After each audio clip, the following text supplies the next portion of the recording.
Hello and welcome to Season 4 of the Sunday Podcast, presented by sportsshoes.com. I'm Ollie Lum. And I'm Matt Seddon. This podcast is all about elite distance running in the UK. We're here to give you all the latest news updates around the sport, as well as weekly interviews with athletes and coaches. Stay up to date by following us on Instagram and X at Sunday Podcast. And make sure to subscribe to our YouTube channel too, where we post athlete workout videos, shoe reviews and more. Thanks for listening, and as always, we hope you enjoy the episode. Hello, welcome back to another episode. Apologies for the delay, but we wanted to record on the Sunday so we could get a little Liverpool review straight out for you guys. So thanks for waiting, for those of you that normally listen at midnight on Saturday night. But Matt and I are recording now, Sunday morning to go through those races because, crazy conditions yesterday. I say crazy, proper cross conditions yesterday, and it threw up a few crazy results, I think, too. Big surprises. That might be unfair to the athletes who won, but I think they were semi-surprised themselves as well. Obviously, they backed themselves in their ability, but yeah, fair play. I think senior women's, if we're starting there, was I think Axford was one of the favourites, especially after Cardiff, and in fact, it was almost like a bit of a rerun of Cardiff. Those women who featured in that one, but definitely senior men's to be up there, winning it and to be honest, just dominating it as well. Like Hugo Milner, fourth at Euros last year. Like he is no slouch in the mud. Rumor has it he came off the back of a tryout in Dubai and he's been a little bit ill or whatever. Hence why we didn't see him at a podium or Cardiff. But hats off to Terragano because he was just emphatic around there. Just looked so comfortable in the mud. Even in his post-race interview after, he was just saying how it wasn't even that bad. He's obviously raced on a lot worse, which he has. I mean, Bucks last year was when him and Barnico raced. That was ridiculous. And he has raced on a lot worse. I think a lot of those athletes have. So it was muddy, it was soft, it was slow, but it didn't look super boggy. I know it would have been in patches, but he just cut through it like nobody's business. So I guess that was probably shock of the day. Would you? I mean. Well, yeah, I guess from our perspective, I don't think we even spoke about him last week when we previewed Liverpool. No, we did. We did. So, and that's and it's just one of those things. You hadn't seen much of him this winter. Those guys, the Birmingham Uni, by the way, dominated. Absolutely dominated Liverpool Cross. I mean, trying to do the numbers on how many athletes they have actually got going to Europeans. I think it's in excess of 10, but just think about it.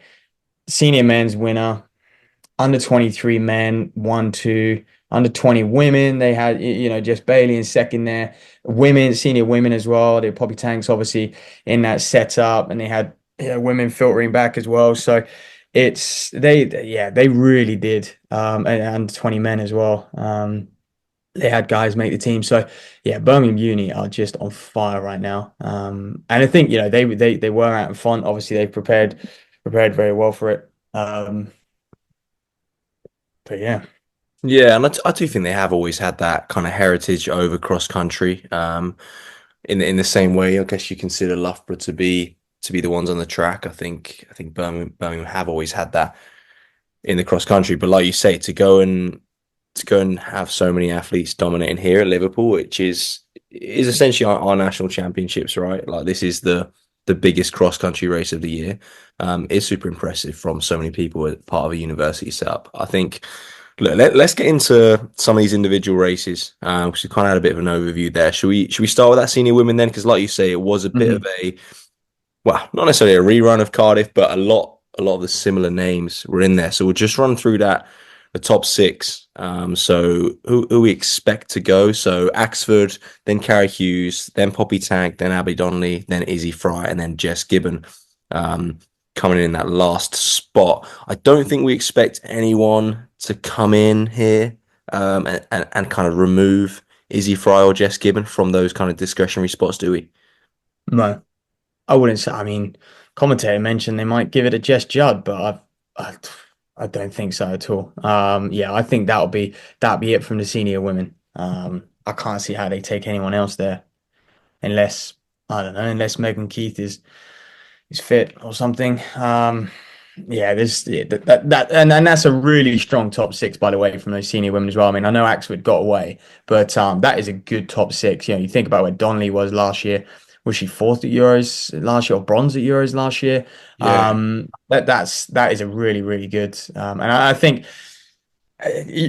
kind of looking at it this year, I'm like, will one of them have what it takes to get on the podium?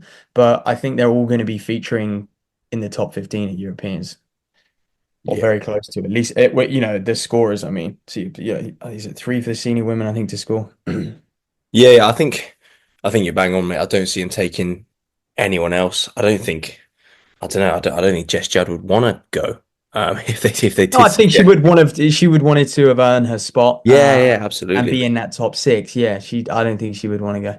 No. I think great. What I would say, great to see her kind of getting back towards it though. And I think you made the point last week that that's one of the great things about Jess Judd is she will go out there and she will battle even though she's not been in the best shape she's been in because we could have seen I don't know plenty of other athletes who are at that caliber who if they didn't think oh yeah I'm a lock to go and race to win the thing then I'm not going to bother even trying. But look, she's come ninth, and huge steps like back in the right direction for her. But I think yeah, Izzy Fry and Jess Gibbon I think they've both been to multiple European cross country champs previously. Um, Yeah.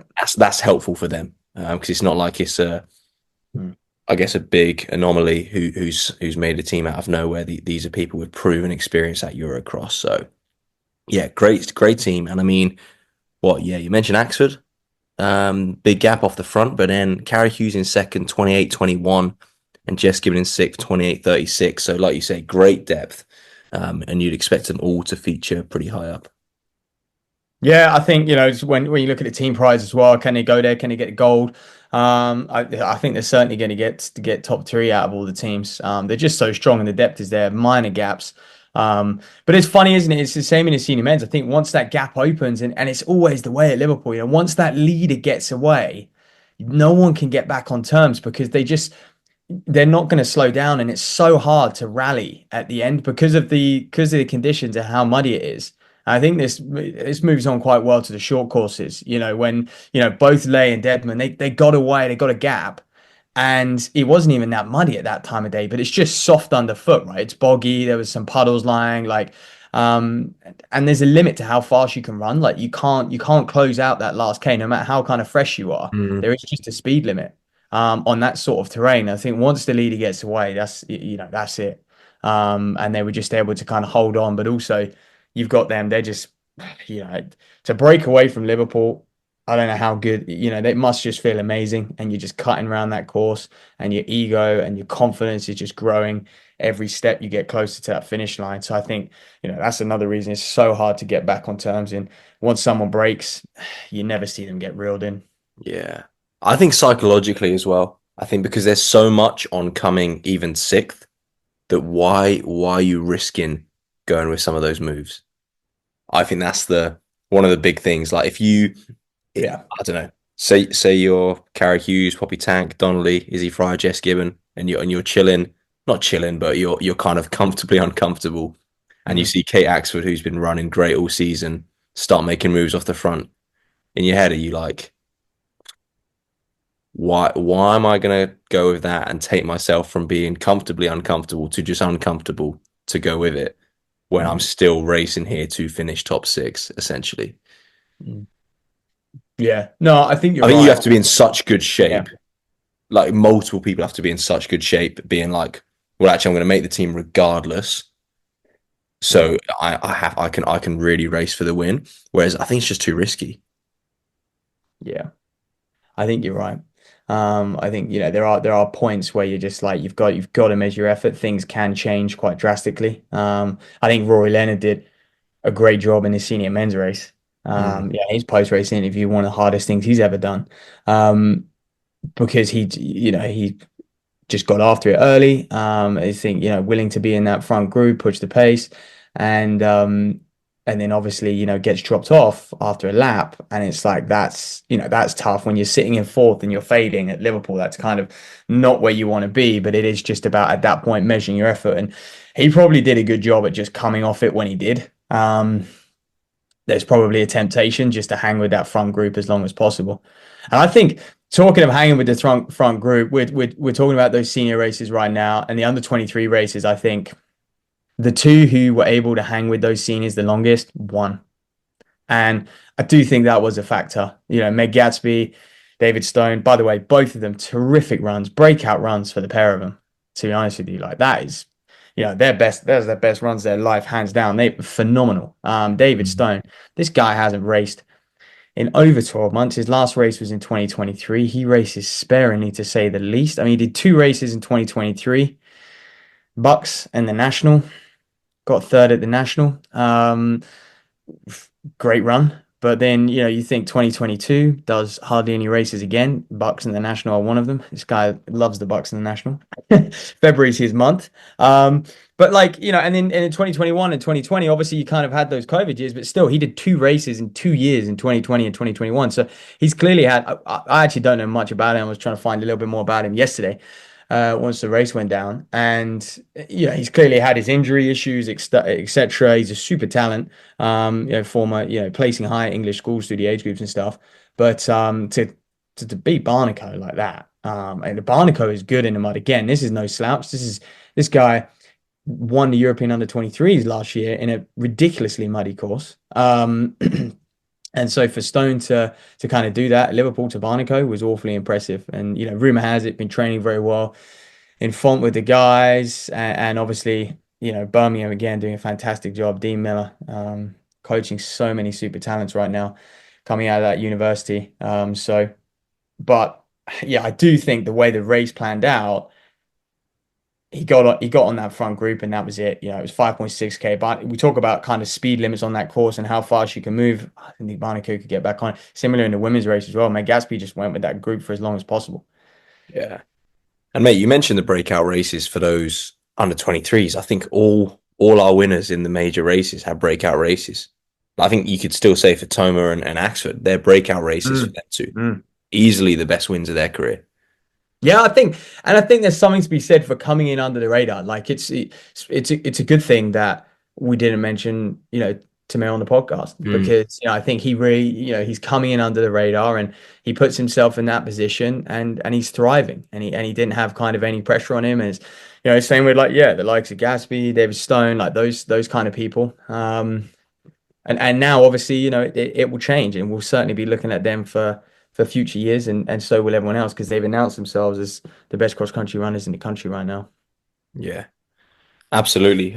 So let's get into that senior men's top 6 before we move to those under 23. So obviously, Toma in first, Hugo Milner, last year's winner, in second place, Scott Beattie in third, great run from him, Ellis Cross fourth, Rory Leonard fifth, and Callum Johnson sixth.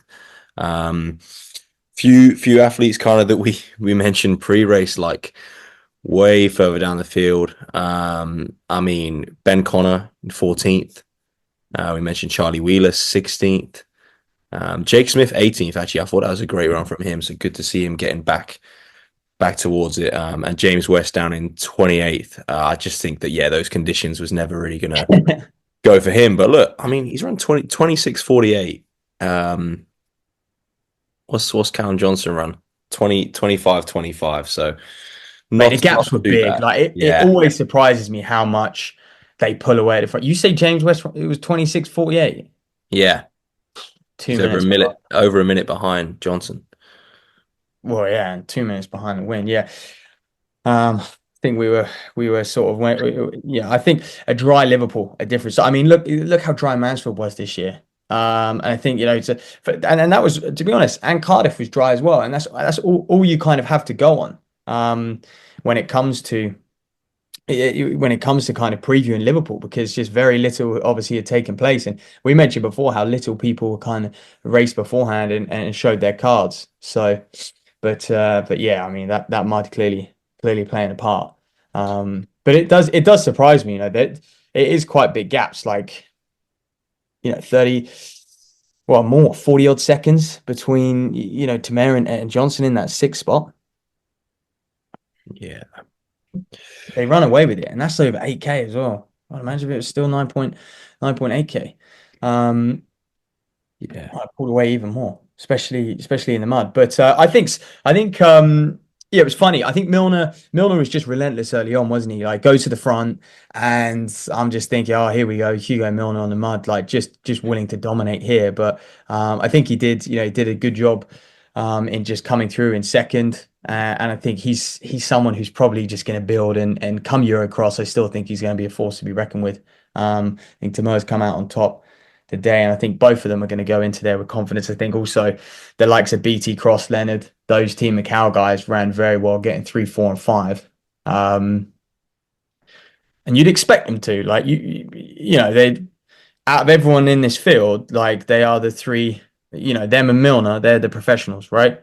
You mentioned James West, but no one else is a professional. mm, Um, is Joe Wigfield's semi-professional, maybe. So you would expect them to make this team. And they have done. I think Eurocross being in Turkey, 70.5K, it's going to be firmer underfoot. I think that's probably going to suit them even more. That's going to be fast. It's going to be much more of a kind of, if you're a 13, 20, 13, 15, 5,000 meter runner, I think it's probably just going to suit you a little bit more, isn't it? yeah. I think absolutely. I think it depends who goes, right? Because I think this is the point I was going to get to. Obviously, guaranteed is Toma, Hugo Milner, Scott Beattie, and Ellis Cross, but Roy Lennon and Callum Johnson in those fifth and sixth spots. Rumor has it Zach Mohammed was ill. Is he someone that comes in one of those spots?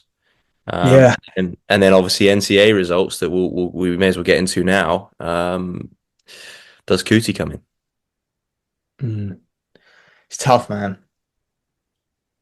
It's tough. Zach Mohammed Hill, like, does he deserve a spot? Would he have made the team if he ran? Probably. But I again, it's like what happens in the summer when people miss the chance. It's so difficult. And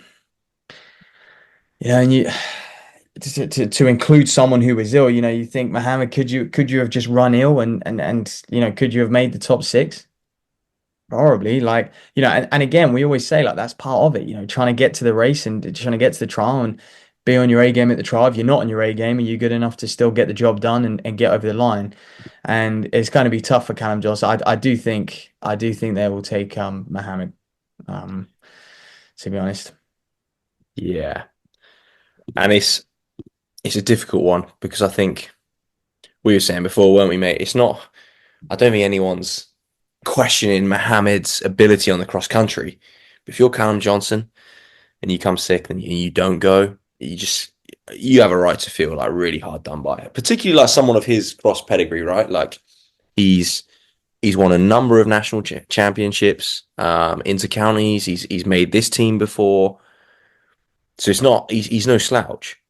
Um, but when you look at cross country in this country, Zach Mohammed is probably one of the best cross country athletes we have.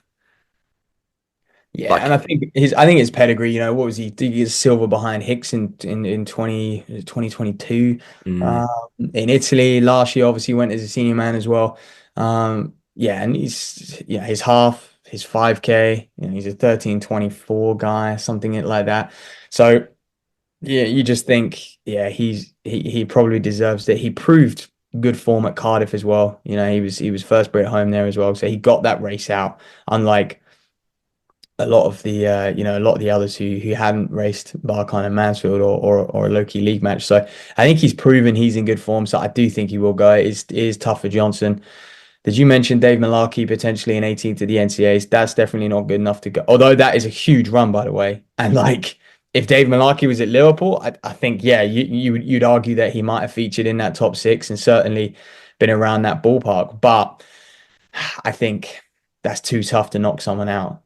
Top 10, I think we said top 10 or something like that. And I think that's worthy. The NCAs is ridiculous standard. Um, but yeah, I'm not sure. I'm not sure they'll take Malarkey. no, On no, the no. other, I was just George, posing the questions. And I think I did mention Cootie as well, but obviously that's for the 23s. No, man, he's under 20. Still not.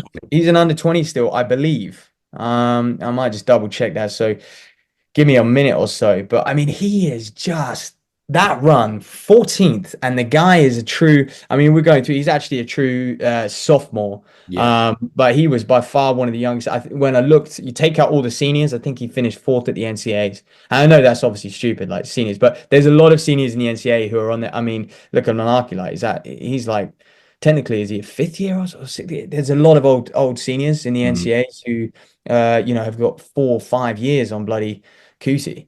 And so yeah, what he done, I mean, that's gotta be, I don't know, the only person I remember coming like that high up at the NCAAs is sort of on the men's side is Tom Farrell. And that was obviously quite a few years ago. I mean, 10, 12 years ago now. Yeah. Chris O'Hare as well, I think.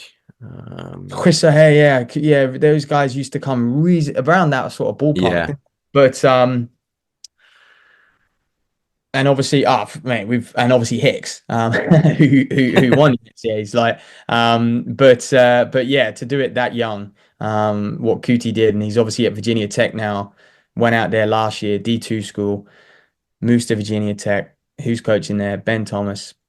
Yeah, he ran 3:39 in the summer, and I think he's going to be a force to be reckoned with come this summer. Like, I mean, anytime you're working with a coach who's currently working with the Olympic champion, and Cooper Tier's no slouch either, I think you have a bright future. Yeah, he just produces and produces, doesn't he? It's funny, yeah. Like I've listened to a little interview with him, and I think one of the big things Ben Thomas has done is obviously we know his training is quite unique, but I think he's changed the way. Kuti was like he's definitely changed the way I think and changed the way I look at the sport and stuff like that. So I think there's a lot more to it as well, not just the training methods, but yeah, Thomas just continues to impress, man. Well, yeah, and like you say, mate, everyone we've spoken to as well on this podcast who has been coached by him, they're all like can't speak highly enough of him, and that's even athletes who have since like moved on and gone elsewhere. Like take like Gawley, Westy. The way they speak about this guy is always full of praise. 100%. So he really seems to be like leaving a mark on his athletes in a positive way. So. Well, and Ben, and another Brit who is at Virginia Tech now as well. He made the transfer is Ben Reynolds, and he's back with Ben Thomas. Obviously, originally he went out to Oregon to be coached by Ben Thomas, and the whole Jerry thing happened. And now he's found his way back to Virginia Tech and under the kind of watchful eye of Ben Thomas, and he's a 340 guy as well. So I think he was 170th or something, 160th yesterday. But we'll talk about the NCAAs in a bit. But I mean, he's going to be another one to look out for come indoors and outdoors for sure. Yeah, 100%. Let's just tidy up those under 23 results then. So David Stone, Barnaco, top 2, and then Peter Malloy, Brett Rushman, Dav Jones, who we mentioned in the preview, coming in 5th, and Rowan Meal Ingram, apologies for the pronunciation if that's wrong, coming in 6th place on that 23s men's side. Yeah, again, strong team. Big surprise here, down in 15th, James Kingston. Yeah, big surprise. His kind of course as well, muddy. To be honest, it just looked like he was just never on it. He was working through. He was almost treating it like an 8K, wasn't he? 8, 9K. That's what I was going to say. Right, 17 minutes of running to win. 17 under 23 level, it is crazy. Yeah, it's really not long. I think that was Barnaco's problem as well. I mean, actually, at one point on the Barnaco coming down after running 2 laps, he seemed to sort of struggle to move across. I actually was like, is he going to just go around and do another lap? Like, is he going to do the senior distance? But then he finally sort of like made his move across, obviously to peel off. So. But yeah, it was. I do think if it's like this next year, I think you're going to see even more under 23s just giving it a go. And in the women's race, it was certainly I mentioned Meg Gatsby as well, but there was quite a few up there. And then they just peeled off. And it was like Mia Waldman who had a cracking run. Mark Booth working with her down at Reading came through for 3rd and just was picking them off. So it was funny to see. two different races play out, but I think the favor tactic is probably just get in with those seniors and try and get a breakaway and just hang on. Yeah. Well, both Meg Gatsby and Kate Willis, the City of Norwich athletes, did that. They got with that lead women's group, and Yeah. then finished top two. I think, yeah, if you're kind of in the mix for a team, like you're a real contender, because like we always say with Liverpool, like six can come top six. Obviously, there's probably about 12 people who are capable of coming to top six, and then another 24 people who think they are. But if you are one of those genuine contenders and you get after it and use the seniors just to pull yourself away, then yeah, well, based off yesterday's run anyway, I think that's the way to do it. Yeah. Yeah. 100%. I think it made it hard for some of the seniors actually when those under 23s dropped out. Being in those kind of, they were in the sort of top 10, top 15. I think some of the seniors, the gaps opened and you could work through, like Callum Johnson did, to be fair to him, he worked through really well. Ben Connor was someone who faded and was up there early. And I wonder if a few of those under 23s just obviously pulling off after 2 laps made it like, oh boy, that gap ahead now feels massive and the guys are hunting me down behind. So You'd just be wanting to peel off yourself, wouldn't you, mate? That's the thing. I think it would be awfully bloody tempting, wouldn't it? Yeah. I thought I was under 23 still. Yeah. And let's quickly wrap up those under 23 women as well. So yeah, mentioned Gatsby, super run. Willis, Mia Wardman, making a team after she did run really strongly at Cardiff as well. Poppy Craig McFeely, great run from her, Cambridge. So unfortunately she probably won't be attending the varsity match. She'll be in Turkey. So there's a relief. But India Pentland and Emily Parker as well, those top six. And I think looking at the NCAAs, I don't think anyone's coming across from the NCAAs to feature in that team. I don't think so. There wasn't any runs which kind of suggest that someone in the NCAA should come across, to be honest. No, I don't think so. It's so hard to compare the two as well. I think Millard was 20th.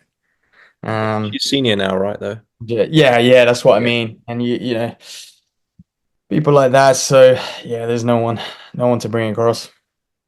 Yeah. So, but yeah, that makes it nice and easy for the selectors, I think, because yeah, you don't. I don't think you want to be making those calls. But yeah, I think when it comes to like we mentioned with Cootie, right? Like you're gonna have to make those calls, and probably and under 20 on the men's side is gonna miss out as a result. Yeah, but I think he definitely deserves it. Monster. Looking forward to seeing what he can do. So mate, that was let's quickly go to those short courses. Obviously, kick-started the day. Josh Lay coming back, defending his title. Bish bash bosh, job done. Great to see as well because I know he's in he's working back now under Matt Yates and he's in a bit of a transitional period. Like he's working full time. He's doing a great job with Forte. So I think he's taken on, his life's changing a little bit from that kind of pro contract he signed as a youngster. I don't know the full ins and outs. I think that might have expired and now he's having to work full time, or maybe he's got a few months left on that contract and it expires at the end of this year. But obviously he's presumably based down in London now, training with Yates, and doing a great job, and it's paying off. And yeah, he is someone who enjoys that short course. Yeah, mate, and like you mentioned earlier on, I think just the way he just grabbed the race by the scruff of the neck and He was good. He made a finished move. hard as well. Yeah. His last, when he made that turn at the bottom, he really put the hammer down. And then I think he came off the gas a little bit, like last 20, 30 meters or something. But yeah, he had another gear as well. Not only did he break away, he had another gear. Yeah, absolutely. And yeah, but similar to Maddie Deadman over on the women's side. I mean, it just shows you, I think on that sort of terrain, even though it's not super muddy at that point in the day, you can't leave it to chance. You can't back yourself to have like a turn of pace because you just don't know what type of footing you might end up in with 30, 50 meters to go. So putting yourself out there, getting in front, really getting after it, I think is 100% the way to go over in this short course. We mentioned last week, or you mentioned about actually how we had a few more entries than usual, and it did seem like a bit more of a race this year. It was quite nice to have a bit of a bigger pack coming down that first straight, and it did look like a proper cross country race. Yeah, way better, way better. More lads on the start getting after it. I think that's what they should do. I think there is an appeal, and if you build out this race as well, I think it's only going to get a little bit more seriously, more depth to it, not more not more serious, but I think just more depth to it, and that's what you want because there's still a lot of people who didn't. Who weren't at Liverpool. You think about all our talent in the country, and I think it would be good to kind of just accept more people into that short course. So I got no problems with that at all. It used to be very exclusive, didn't it? And I think they've realized, let's just have more in there. It's just going to look better. It's going to fierce the competition, etc. So Labour to win. Tyler Billiard, he's just phenomenal season. Just keeps building, keeps building. And yeah, he's finally kind of got that GB vest. So good on him. Jack Higgins as well, worth mentioning him, indoor 800-meter champ. Good bit of cross work for him in third. McMurray, who was my pick as well, unfortunately just fading and losing out, but still strongish in fourth. But he definitely would have wanted his place. Yeah, he came back and ran the long course as well, and didn't actually finish too badly, I don't think. Yeah, I did see him in. Did you look out from the results? What was? Yeah, he must have been like 50s. Yeah, that is Which really is not horrendous actually. Seeing as yeah, he'd been which is a out in the rain all day as good old well. run. Yeah. And then yeah, over on the women's side, Maddie Dedman, of course, and then Holly Dixon coming in second. And we don't expect any changes in those because technically with those short courses, it is top one. Yeah, I don't know. It's like I say, it's tricky on the women's side. Like, do they get someone like Alex Berwin, or I know she's done it a few years, but yeah, I don't I think just they don't think should. you can unless they have a genuine reason No, for not being there. no, and I don't think anyone's shown enough interest. I guess, do you know what? In it. That is where they could. You mentioned Millard coming 20th in the NCAAs. That is maybe where they could bring her because she's obviously run those short courses before, like World Cross last year. Yeah, I mean, I don't think she'd be interested. I think, No, I'm not saying yeah, I'm not saying she would yeah. or that she should. I'm just saying that's where potentially that's where you might. But, But I what's to think say she's again, doing any you'd better? feel hard done by, wouldn't you? You Yeah, second in that trial race, and you should do. You know. I think they just need to go with those top two because I think if someone's been flying and last year we had Cardiff, so we had a little bit of an indication, people who wanted to go and do the short course. I know you have the Mansfield results as well, but yeah, you got to take those two. Huge from Maddie Dedman. She's been, Basingstoke and mid-hands.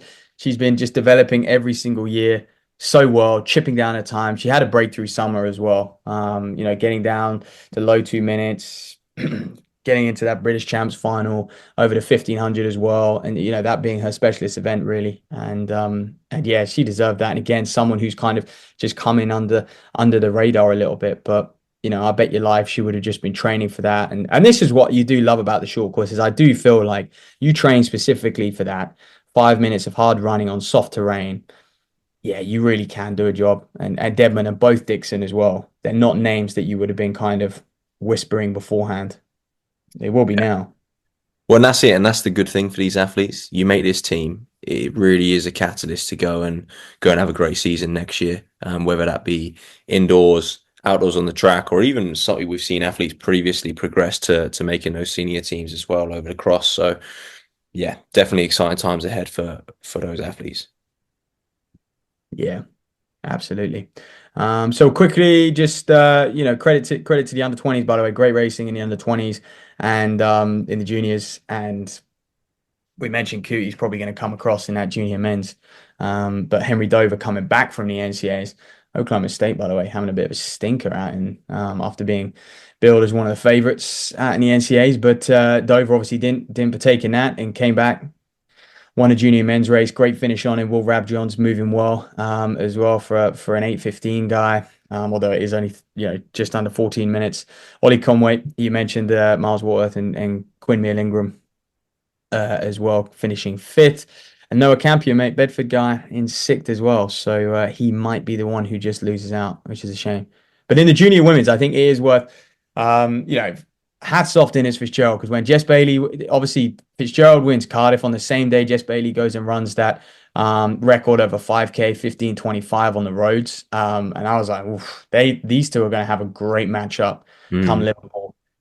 Mate, Fitzgerald put 30 seconds on her. She is a phenomenal talent, like absolutely phenomenal.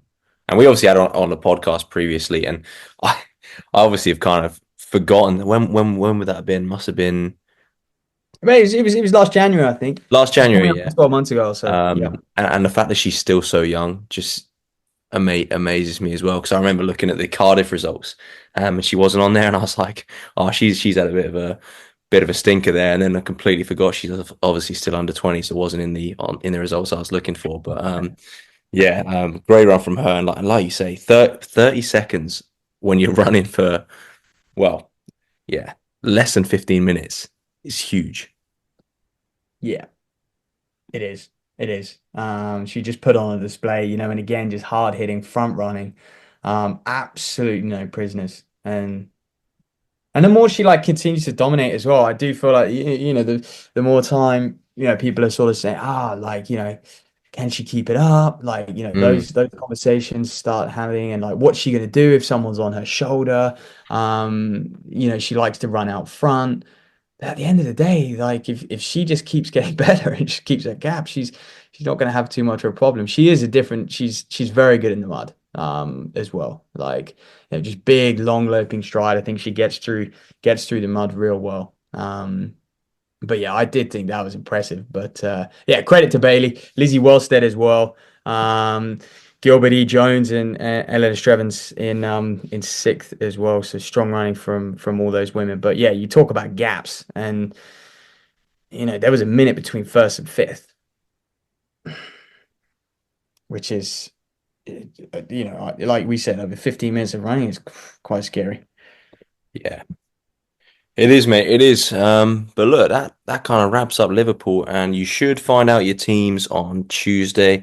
I think when I last looked at the selection policy last weekend, they're having a selection meeting tomorrow, so Monday the 25th, and then teams should be out on Tuesday. So we'll obviously chat next week about any kind of shocks, but we're not anticipating there to I be don't think there will be. I think any or they'll many. I guess that, yeah, the only one is that Zach Mohammed. Mohammed call, I guess. Yeah, I think that is. It's the only one, man. So yeah, that wraps up Liverpool. It was a great weekend, and I always love it when the conditions are a little tasty like that. It throws up surprises that we might not have had. And now we can look forward to obviously Euros, and that being potentially on a fast, firm course in Turkey. Although when you Google the weather in Turkey that time of year, is their rainy season, and it does. I want to say they when I looked at it, they get more mils of rain during the month of December than we do in Britain. So it might be wet, it might be slippy. I don't actually know. But yeah, so preview on that coming next week. But by the way, a lot of pros have committed to run. Mm. Grecia, by the way, phenomenal run from him the other day, taking down a few Ethiopians, his younger brother and stuff. Out in France, that was a fast race. Obviously, Jakob's committed. Norway announced their team the other day. Meyer's back. He medaled last year, so I think Eurocross is going to be fierce. You look at France's team and Norway's team, etc. You're Batacleti and the seniors, Grovdal. Anyway, more on that next week. Let's get to the NCAs. Yeah, and first to the team titles because BYU sweeping men's and women's team titles, which is just huge. And as we know, or any of you are fans of the NCAA system will know that team event almost more important than the individual to people involved with those schools. So yeah, great job, and hats off to them. But yeah, I think we've mentioned obviously George Cootie already, talking about Liverpool, but just again 14th in the NCAA, as a Brit and a true sophomore is an unbelievable performance. Malarkey not too far behind in 18th as well, running out of Northern Arizona. So some brilliant British performances there on the men's side. Yeah, yeah. I think the stories are definitely BYU and Ed Eyestone. We were talking about Ben Thomas and how good of a coach he is, especially over the middle distance. I mean, different gravy. But over the longer distance and the crosshead, Eyestone just doing a phenomenal job. And there's a thread on Let's Run. When BYU start recruiting Africans, it's absolutely over for everyone else. I mean, it's pretty much over already. Dominating in the fashion they did on both the men's and women's sides. But also there's some interesting topics about, is the NCAA cross, is it ruined? Is it losing its, I guess, romantic side? You have got a lot of older athletes, in the cross now.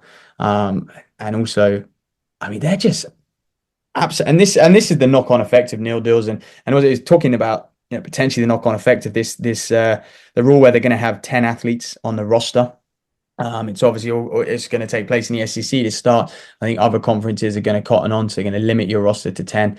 Most colleges have about 18 to 20 already, but you think about just having 10 guys on your roster on a scholarship, and already your kind of training pool each day gets smaller. A few of those out injured, the implications that's going to have. But it's more, the NCAAs is so competitive.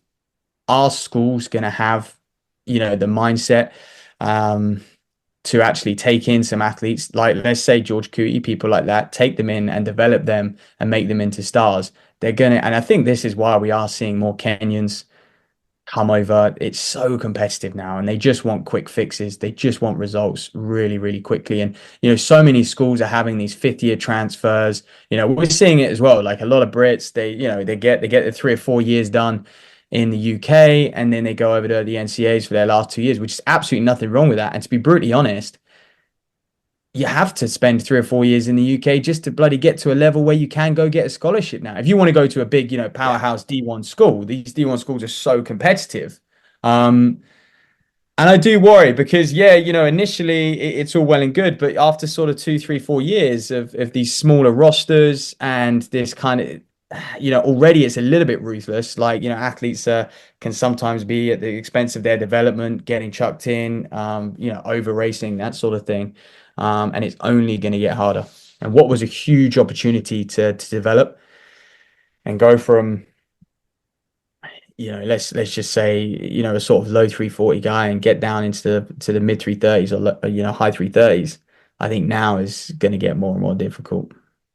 Yeah, I think you're bang on, mate. I do think that master's route is the way to go.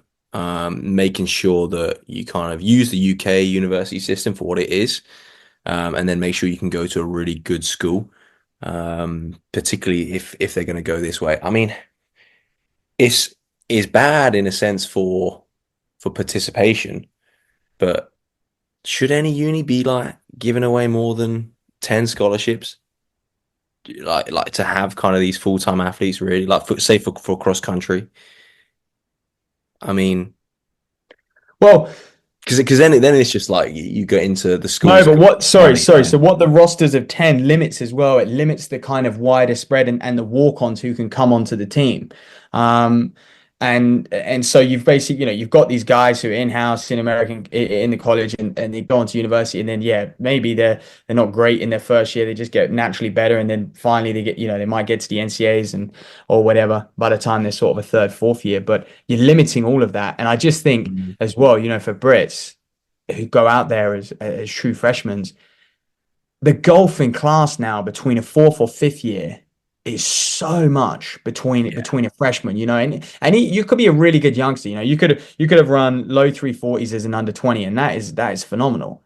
But over 1500. But when it gets to 10K cross, we are a long way behind. What they do. I mean, flipping hell, this race was won in 28:35 or something by Graham Blanks. I mean, he's a 13 flat runner like that.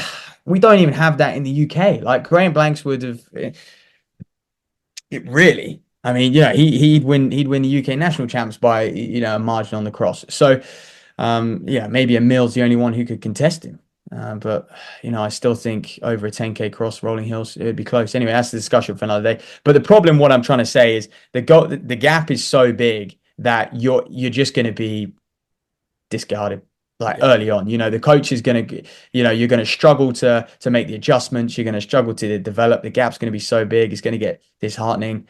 And then I think, as a coach who is, performance indicators, those KPIs are so important for these schools. They're all in super competitive conferences. They're going to have to be ruthless and say, oh man, like giving you a year, not where you want to be. I'm going to have to get a transfer in. Potentially that might be the case. Yeah, I mean, maybe the positive knock-on effect is that we see more of our talent staying in the UK, and then maybe the UK systems, so the university systems, and potentially the kind of early pro scene has to step up to I guess appease those athletes. With that though, looking at some of the best athletes we have in the UK, I mean, Josh Kerr, great example, someone who went to the NCAA and then became a world champion. We wouldn't have that had he stayed in the UK. He wouldn't have had those experiences. Like someone like Mark Scott wouldn't be the athlete he is without going to the NCAA. No, but yeah, this is the thing. But what I'm saying is just going to get tougher and tougher for those guys to appear and come out the other side of the NCAAs. Like the way Josh Kerr developed through the NCAA, the way Mark Scott developed through the NCAAs was crucial. Like, yeah, they were good Yeah, runners. no, I agree, mate. You know, they were finishing, quite far down in their first couple of years at NCAAs. Cross days. And so it's just like I said, from a cross country angle and the scholarships, it's going to get difficult for Brits, I think, because especially as it's getting more and more appealing for these universities as well. I mean, look at the women's race, top three all Kenyan. More and more appealing for them to recruit Kenyans in. And I saw a breakdown of actually the scholarship money, the way they hand it out has changed now. So athletes are very much in profit. So it's almost like they're getting a salary. So, and it was basically an article on, the rise of Kenyans in the NCAAs, how it's basically at an all-time high right now. And it is because I think it's working out, on a full ride. This is before a nil deal, by the way. An athlete could be pocketing sort of about between $8,000 and $10,000 a year. And they're getting all their expenses and everything paid for. So when you're a Kenyan, basically that's a small time contract that you'd get with a brand in Kenya, but you're getting probably better coaching, better facilities, and you're then being allowed to develop, and you're going to be a lot more appealing to brands once you graduate. And can you stay in America, as well? Once you graduate, can you sign with a brand and be based in a group in America? So yeah, that is one of the reasons that athletes are on the rise. Visas have become a lot easier to get as well. There's a period where it's really hard to get a visa for a Kenyan, and now that's actually got a lot easier too. Yeah, so that's the way they're going with it. I mean, can't really blame the coaches, can you? Because they just want to win, like you say. They have big So much money at targets, stake now. Yeah. big targets to keep their jobs, and if they can bring in foreign talent, then why not?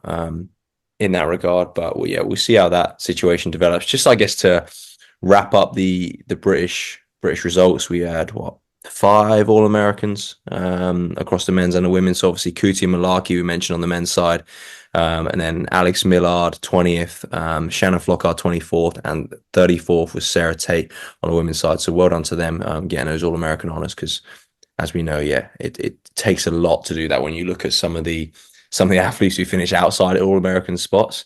You kind of scroll through those results. I was just looking, obviously, Adam Spencer, I know he's a 1500 guy, but he was 43rd, who we've had on the podcast previously, the Aussie. So, yeah, it's a high caliber over there.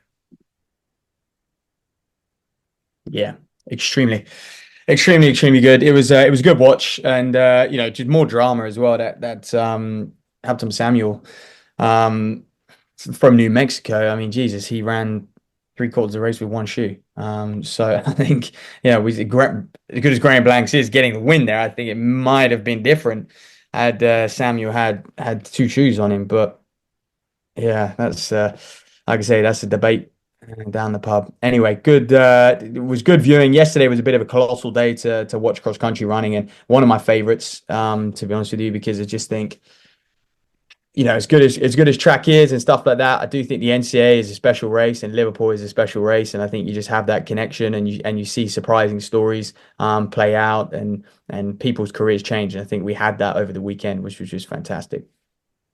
Yeah, absolutely. And then next week we will bring you an update on who makes those teams, and of course a bit of a preview for Euros.